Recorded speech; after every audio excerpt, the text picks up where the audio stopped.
way too quickly here after e5. Why did he first of all not take an a4? And after bishop takes g2, I think he should also have considered the move rook to d1. Now, Magnus might be out of the woods. There's a check, but king e6. Black should be doing absolutely fine here because the rooks finally get active.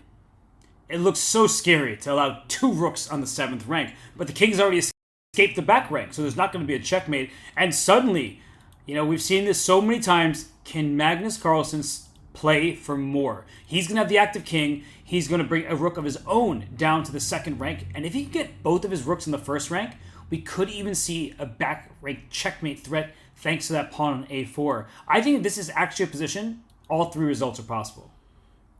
Exactly, the pawn on a4 would freeze the white king on a2. So that would be pretty tough for Jan. Also, these pawns on f2 and h2 are weak. Your majority on the queen side for the moment is quite useless.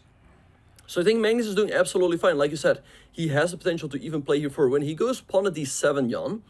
All right, so let's see what Magnus is going to do here. Maybe g5, preserving the g-pawn, or just going rook to d6. But rook d6 is met by rook takes g7, so that would keep that pawn on the board. So he does play your first move, g5. That's a great choice, and this is why I believe that this position has chances for both sides to win. d7 remains, but look at king side. It's 4-on-2 on that side of the board, and the EVA bar suddenly is favoring black because rook c4, and that rook can start going after those white pawns. Yeah, we see a rook a6 check by Jan, but yeah, Magnus has a lot of potential here on the king side. He can go, let's say, rook f4 or rook h4, going after the pawn on h2. And Jan, for the moment, does not have a single active idea. The great thing here for Magnus is that he can, let's say, go rook h4, and he doesn't need to rush with going rook takes h2. He can go h5 first, as Jan has to keep an eye on this pawn. He also has to keep defending the pawn on d7. So, I don't know, has Magnus turned this one completely around? He has indeed. That's a good move, though, rook to d3. Instead of defending passively, because rook f4, he'll play rook h3 and target that loose h7 pawn. I really like rook to d3, and I think for black, Benjamin, the move you've been shouting for, h5. That looks very strong because white's main idea is rook h3, and if you go rook f3, black can always play rook f4 and trade the rooks on that square to protect the vulnerable f6 pawn. Yeah, h5 looks like a nice move. Like you said, for the moment, rook h3 is a big threat for Jan, and there we have it. Magnus is so precise in the endgame. And I don't know, Robert, holding this game would already be a big success right now for Jan, whereas before, it looked like he was on his way to another victory.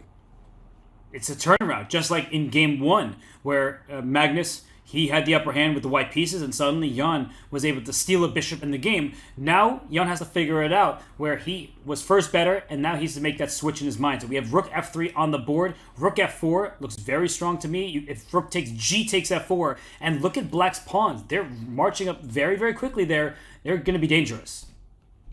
Exactly, but what about this idea, Robert? What about rook takes d7, and if you take an f6, you can give a check, king a2, and rook c1, and Magnus is going down. Wait, check on rook d1? Oh, backcheat was a mating net, potentially. So maybe there's a way out there for white, but this looks great for black. The EVA bar's all the way down because white's king is cut off. Benjamin, it doesn't matter about the pawn quantity. I say this often in the endgame. Go take the h5 pawn, I don't care. But what's king e6, pawn e4? How are you stopping these passers? I don't see it. Just go rook f2 here. Jan can go after the pawn on a4, but it will be super slow. Look at this, Robert. Jan is up a pawn, but his majority on the queen side is completely frozen. His rook on h3 is frozen. His king on b1 is completely stuck. This is a dominant position for Magnus Carlsen. And what is he aiming for? It's black's turn, king to e3, just winning the f3, but it's rook h5, potentially. So you need to be a little bit precise here. He plays e4 because it's, again, not about the quantity, it's about the quality. The f pawn is hard to stop.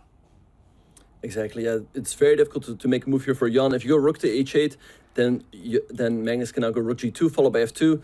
And you can't quite stop that pawn. You can't also create any counterplay over here. Again, you're completely frozen on the queen side. So Magnus looks to be on his way to another victory here. Magnus Carlsen, the best endgame player of all time, adding another one to his storybook career. He just knows when to liquidate. He knows what pawn formations are best for him. And right now, he knows that he's going to even up this match 2-2. Benjamin, I don't think we could have asked for more from these first 4 games. No, for sure. And it will be interesting to see how Jan will deal with this. We know that sometimes he can go on tilt, and this can be quite a tilting loss. He had a good position, perhaps a winning position out of the opening, and instead of winning, he